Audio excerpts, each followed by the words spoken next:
Herzlich willkommen zu Saatkorn, deinem Podcast mit Inspiration für eine bessere Arbeitswelt.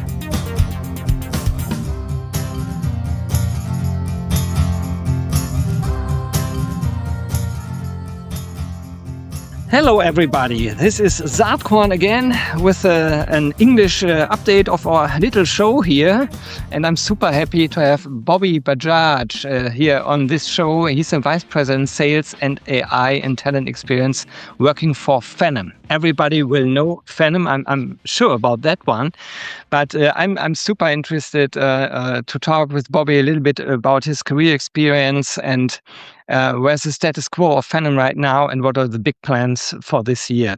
So welcome on the show here, Bobby. I'm super happy. I know you're a busy man, and I'm super happy to have you here. We met in Paris in October, and now we're speaking. Yeah, amazing, Gero, and thank you very much for the opportunity. As I said, always happy to talk about my experiences, what's been good, what's been bad. So yeah, really happy to meet your audience and yourself and have this conversation. So super excited for today. That's great. All right, then give us some background. Where did you start your career journey? You spent some time already in the overall HR ecosystem, if you want to call it like that. But give us some information about that. Yeah, I started probably my IT career because I diverted relatively early on in my career from pharmaceuticals into the IT industry, and it was a purpose-driven career change where I saw a lot of opportunity, not just from being able to create a great life for yourself within the industry, but it was also to do with recognizing where there was growth, there was change, and that linked to my personality quite well. So I'm always been striving for doing things slightly differently, trying to work out new ways of working. And I knew nothing about IT, so I actually had to start from the beginning again. So that's when I started my work at Gartner, just as working within the analyst community, and that really got my attention. Really started from the bottom, understood how business worked from an IT perspective, and then that gave me the foresight to be able to understand where within the IT industry I would go. So there are a number of growth areas, security being one, but HR being another, and there was a multitude of others, right? But they were probably the two main growth areas at the time. We're talking 2010, 2011. All right. So quite some time ago, and that's really where my career started. So I had the option, luckily, to be able to choose the direction I wanted to take with my career. And chose HR and started off in a startup. So I moved into a company called Fairsail that was a UK-based organization. Only 9 people based in the company, them doing relatively low revenues, but working in the HCM space. So really that formulated my idea of where I wanted to sit, how I wanted to work, because I was forced into an environment where you had to roll up your sleeves and get involved in everything, whether that be sales, marketing, product development, implementations. Everything was all encompassed within that in one environment. And really my career grew from there. All right. Very interesting. And now you're with Phenom for about more or less a year or so, right? Correct. Yeah. Time flies when you're having fun, Gero. So, on some days it feels like I've been there for 5 minutes, and some days it feels like I've been there for 5 years. So, just because it's so fast paced, so much is happening, so much evolution is happening within the marketplace. Every day is new. Every day there's a change. Every day there's a challenge, and every day there's a success. So really getting, all things happening in individual days means it's a very exciting place to be, but super fast paced. But being in the space, you just recognize that change and evolution, and the competitive landscape as well means that we're in the right space, right? This is an area that really can grow, that is on the cutting edge of having an impact to businesses. So yeah, super happy, super excited, and super happy about where the organization is going and a growth perspective. Phenom is a really interesting organization. I mean, given the background where Phenom comes from, a US company at the end of the day, but you are responsible for EMEA. Correct. And I think that's super interesting, given the different areas of data protection, the European EU Act of AI Act, and all these things. How do you see that? I mean, obviously, to make business in Europe, that's super important to have these things on the agenda. And sometimes in the past, and I'm talking now about like 10, 15 years ago, I had the feeling that especially big US companies always felt like, there's Europe, it's an interesting market, but they missed kind of the understanding that the market in itself is also quite difficult due to the language barriers, due to the different mentalities and so on. And nowadays, obviously, with AI, that might be a different topic. What's your perspective on that? Yeah, and I think that you're right, Gero. Historically, when you looked at, when US companies looked at Europe, it could have looked at it as, well, it's a little bit slow moving, or they tried to put their viewpoint into the European marketplace, and it is very different, right? So you're right, different language barriers. They have probably a lot more legislation, like you're saying, European AI Act, GDPR, these types of things that came into play. Recognizing that,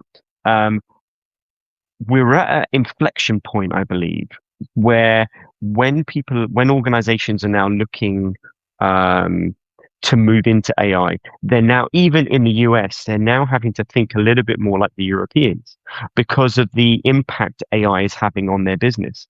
And the cost of AI can start going through the roof. So if you look at the current status of some of these AI tools and solutions, you think about them being, let's utilize them in a small way in our own personal lives. And then businesses are like, well, we need to use it from an enterprise perspective. But these costs can really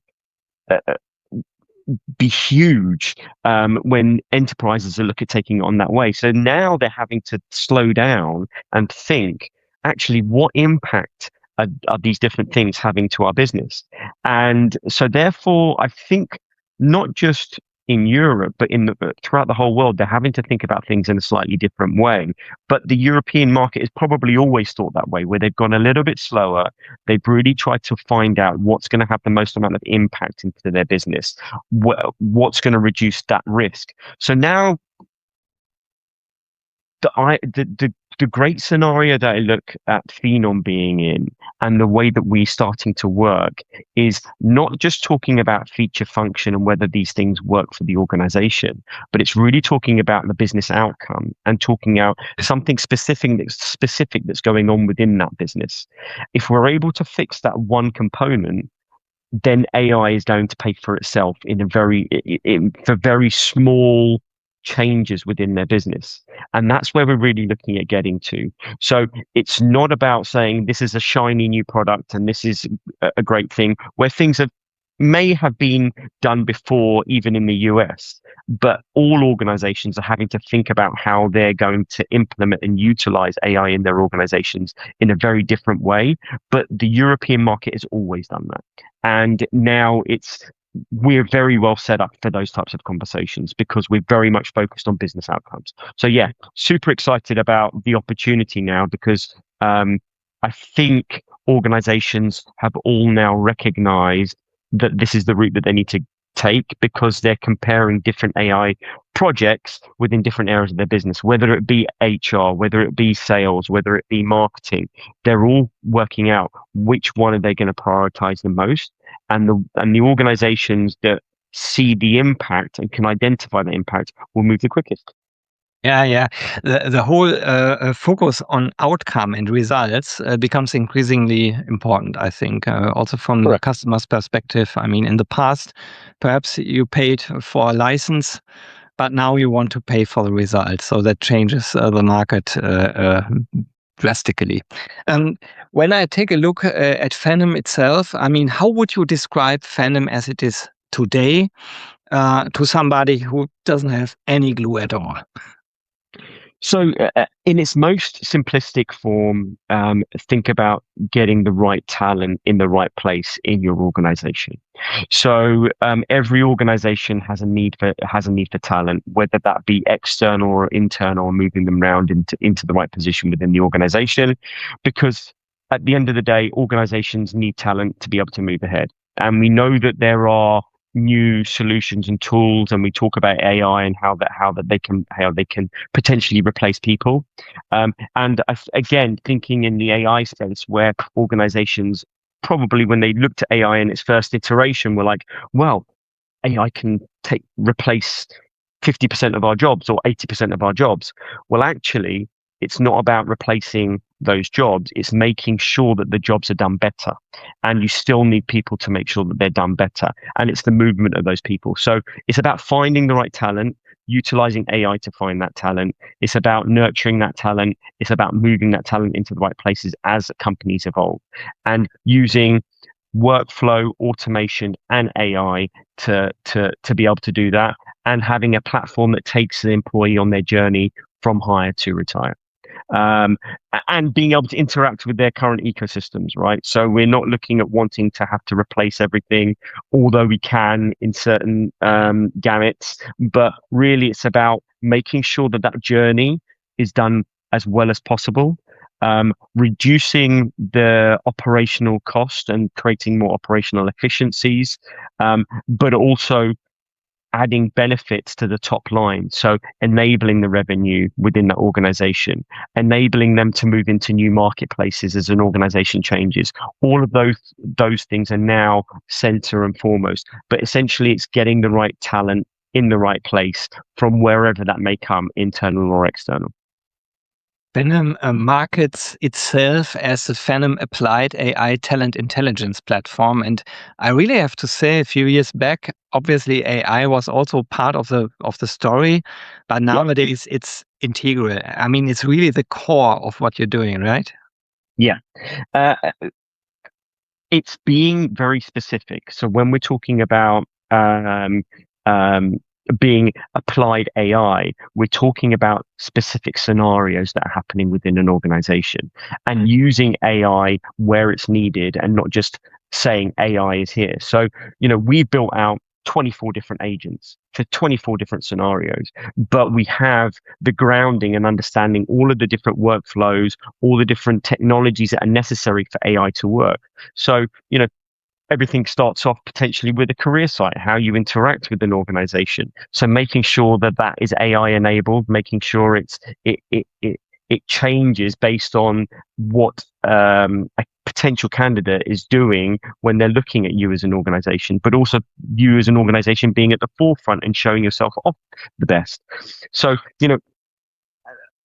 an interesting scenario that I probably like to share is, there are organizations that we work with that have many different solutions that they have within the talent space. But the core element is, if you're able to gather as many different profiles as possible, you're not having to go out to market to find those different profiles. What we're trying to get to is, you already have the profiles of the people that you require in your system already. So, and I know this is an extreme example, but we're working with an organization in Australia, and that organization, from being live with Phenom, it's a retail organization, but if you look at the profiles that they need, they already have 80% of the population required to fill in those roles. So where they were taking 30 days to fill a role, they're actually saying it's 1 day to fill a role. It's actually 0, because they're being proactive. When they know a role is necessary to be filled, they can proactively go out to those people and fill those roles directly. So now you're getting into a scenario where you're utilizing AI to link people with roles based on skill sets, without humans needing to be involved in certain circumstances, in certain scenarios. And that is an extreme example. But if you think about every single role being slightly different, you may have intake agents. So we have an intake agent where another organization had to, and they do this cyclically every single year, but they interview approximately 1,000 people over a 6.5 week period to fulfill their roles where they need to have them filled at a particular moment in time in the year. They now do that completely over a weekend. So they use an intake agent to they update the post for people to apply. The intake agent now can be booked, and because it's an agent, it can do the interviewing on the weekend, overnight. So now they're able to do those 1,000 interviews over a weekend and have those people ready to go into position the next week rather than waiting 6.5 weeks. It's an amazing occurrence, and we're changing how organizations work. We're not only making them operationally efficient, but we're allowing them to get the right talent in at the right time. Which is amazing. It's a productivity machine at the end of the day. And as far as I see it, it's always related to data. So you got to make sure that you have the right data in place to be able to really use AI in that way. And correct. A few weeks back, I was thinking about the vulnerability of tech products in terms of the old discussion about AI versus SaaS, software as a service. Yeah. And at least from my perspective, it always depends how far are you away with what you're doing from the system of records. So where is really the data lying in an organization? And if you're really super close to this origin, you can do all kind of things with AI. That's at least how I see it. Correct. And just to add to that, Gero, and it's good that you bring that up, because you need the foundational layers to be able to build out AI. And AI, as they work with organizations. So obviously we're working with thousands of organizations on a daily basis, and we have data relating to those that obviously anonymized, but we understand industry, we understand geography, we understand specific roles, and we understand the skills associated to those roles. So we have the data already, and we also understand every organization is slightly different. So if we give you a starting point from an 80% perspective with all of those different pieces of data and those data sets are relating to the job profiles, that means that you've got a great starting point to be able to work from. And as you evolve and add in your own data, it means that you become stronger as an organization. And that evolves over time as well as they change. So it's very much an iterative process, but it's very much a process that only comes over time. Just as another example, if you think about Tesla and how Tesla works in this marketplace. So when they first came out to market, they were looking at really how they, obviously looking at battery and battery power as well, but they were looking at how they become self-drive cars. That was probably one of the early stages.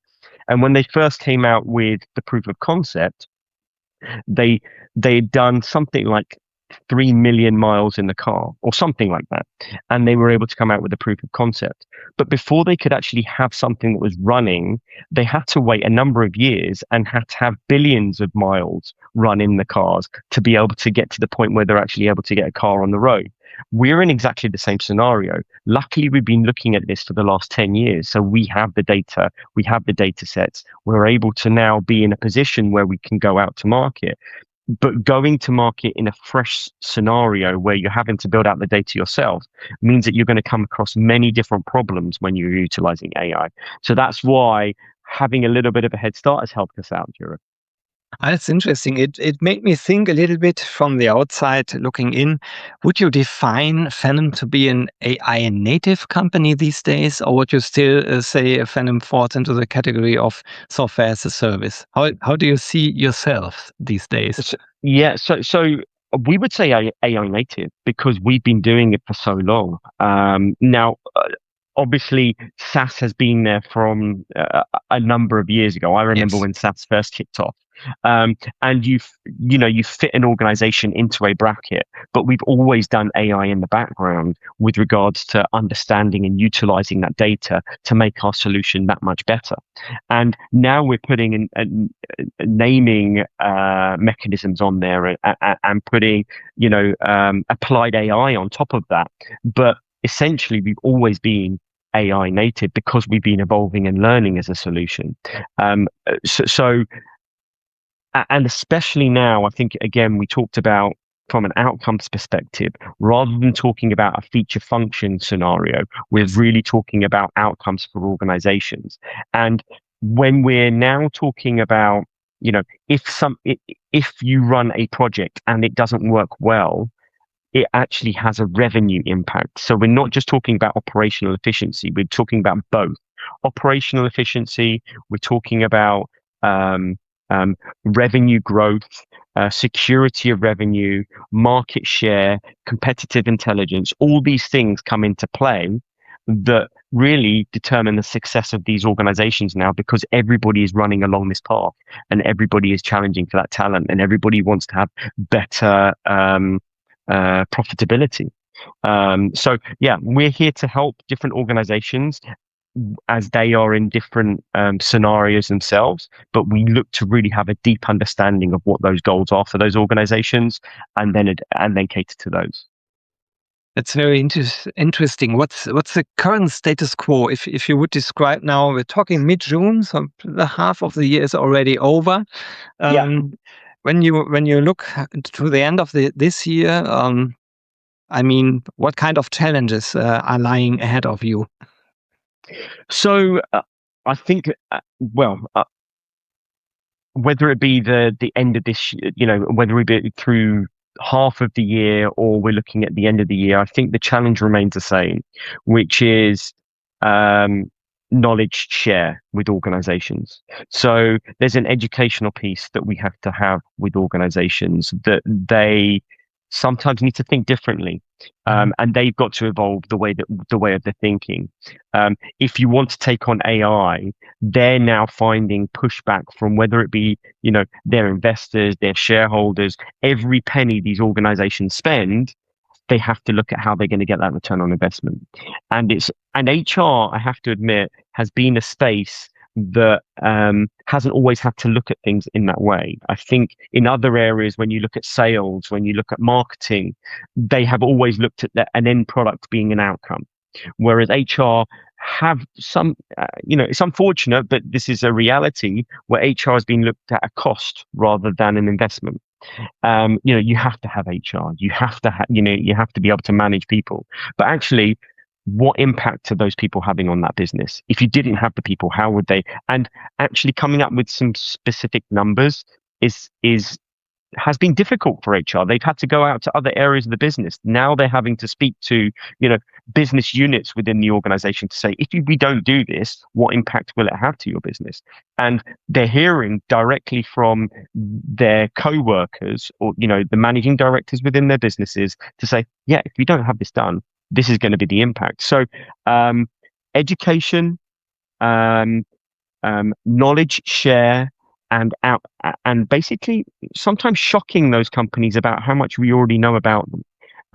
We're in a scenario where we use AI in our daily lives, but we also use AI to understand about businesses. And there's a lot of information out there. And we go now into organizations with a very different mindset. We're not trying to push a product. What we're trying to do is push an outcome. And it's a much better conversation to have. It's a slow is fast environment. So it's not about as I said, sometimes you try to push a solution. That's not going to get you where you need to be at the end. Where you need to be at the end is, once you've agreed on an outcome, we can then start working together as a team to be able to achieve it. And I think it changes the environment to being from a vendor to very much a trusted partner. Absolutely. How I see it is, can we talk about sales really, or is it more a consultant's approach, really to make people aware of things and have discussions and really co-create a solution with the best outcomes? Obviously, this takes a little longer. And obviously, from your perspective, as you know, all the things that technology actually is able to do, sometimes it might be a little bit frustrating, but I think that's the way to go. I mean, a few weeks back or months back, we had this Anthropic study showing what is theoretically replaceable, what kind of professional function, and actually what's practically replaced, which was almost nothing. And at the end of the day, it's all a big change management transformation topic. That's how I look at it. I mean, and if you take a perspective from this angle, HR could and should play a major role in it, because it's about transformation. You have to make people aware of things they might be afraid of, but that, I mean, we are all going to work with AI. There's no discussion about that. The question is, how long does it take, and how do you convince your workforce to really do it? And to me, it's super interesting. In Germany, we have a few examples already where CHROs have also gotten the responsibility for IT. For instance, Britta Seeger at Mercedes-Benz is such an example. Or, and that's even more often the case, we connect HR with AI transformation, which is kind of logical because it's at the end of the day change management. How do you see that? Yeah, so again, Gero, I don't want to beat on about the same drum, but recognizing outcomes from an organization, one of those outcomes is them recognizing that they need to take on AI themselves, as in how they work, how they get their products out to market, and so on and so forth, or how they evolve their products. They need to be able to utilize that themselves. So they need their people to be ready in that space. And that's where they need to find new talent or adapt the talent that they've got within their business to be able to cater for that change. And as always, organizations that are more adaptable to change and change the quickest become the most successful. And it's the same with people, right? So the people that are the most adaptable and open to change are the ones that they're usually going to be the most successful.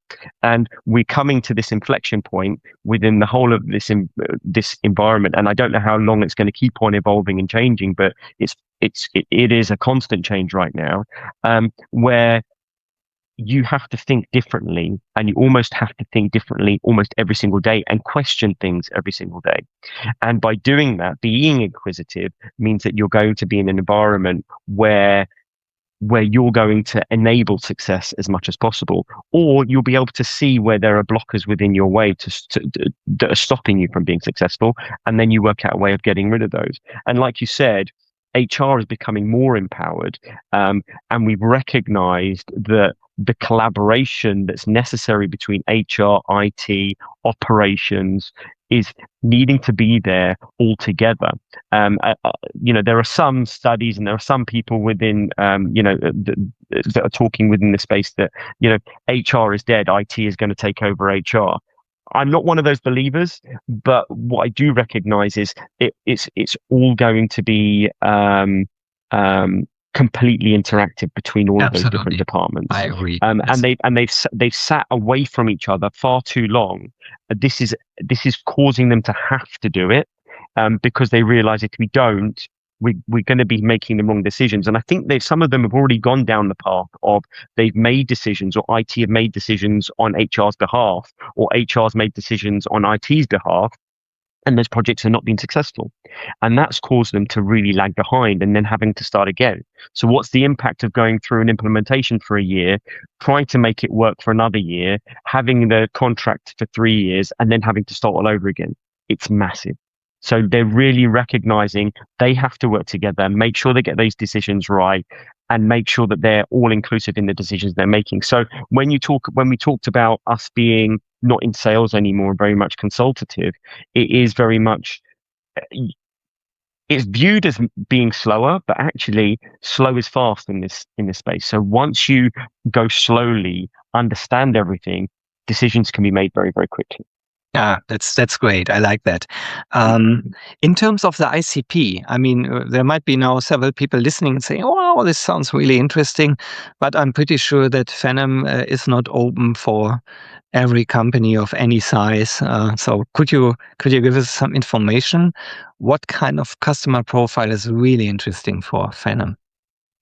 Yeah, so you're right. It's not every single size. Our target focus is usually organizations over 5 or 8,000 employees, but we do work with. So if I looked at our larger size organizations that we work with, the likes of DHL or Serco, we're talking hundreds of thousands of people within their organization, and that is almost I'm not saying a no-brainer, but they're scenarios where it's very easy to see how we can have an effect on high volume hiring and all those types of things and getting people through the door quicker.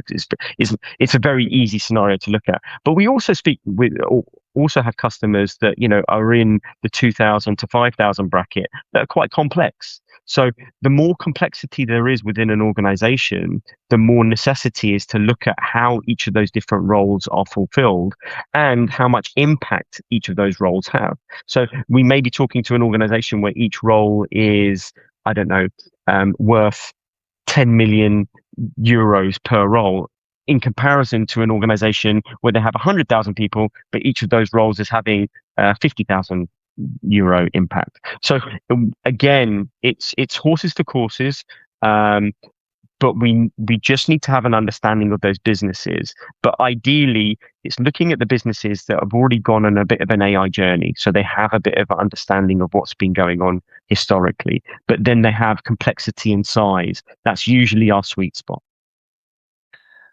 Last topic for this conversation. I could go on forever, but time is running out, unfortunately. Last week, you communicated that Phenom and ServiceNow have a collaboration going on right now. To me, that was also really interesting because I thought, wow, this is really, from a strategic point of view, very interesting, because until then, I thought that ServiceNow probably builds their own agents, but now, at least to me, it seems like they're using Phenom for these things, right? Yeah. Yes. And it's great that you pointed that out. Recognizing where ServiceNow work in this space. Sorry, they're very much focused on employees once they're inside an organization. And workflowing, obviously, they started live off in the ITSM space and then grew into the employee workflows business. And that is all about orchestration for that employee once they're in the organization. It doesn't do any of the transactional pieces, but it does the orchestration, which makes sense. Again, we are looking at things from prior to them starting within that organization.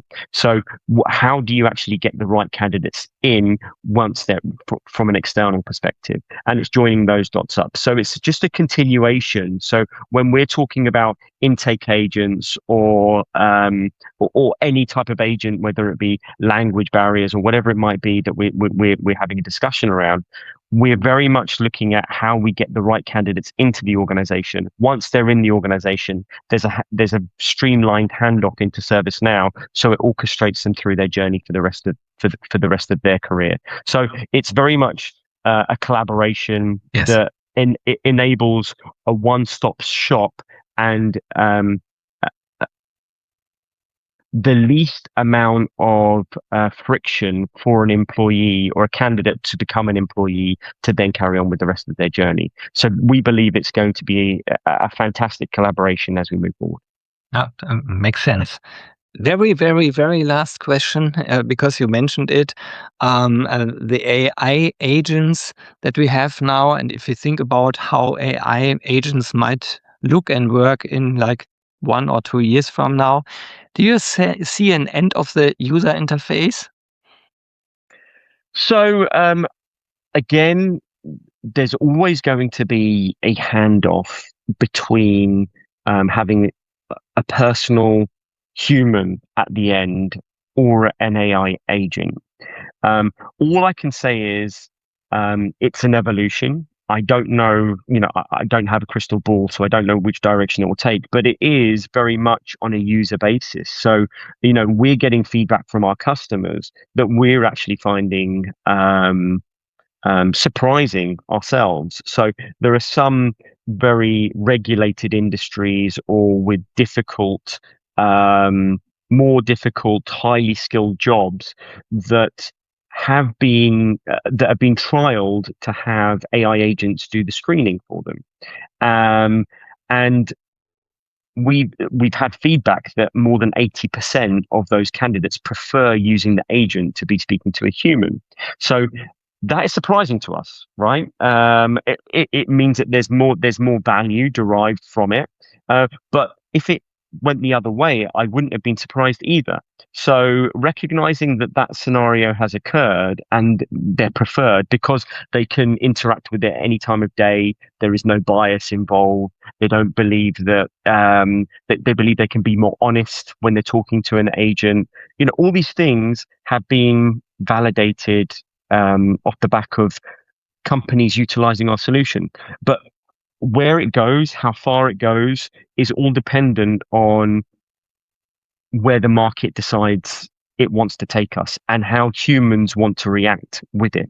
So I don't think there's an ending. I think it's going to be a constant evolution. We're going to be constantly learning, but I also believe that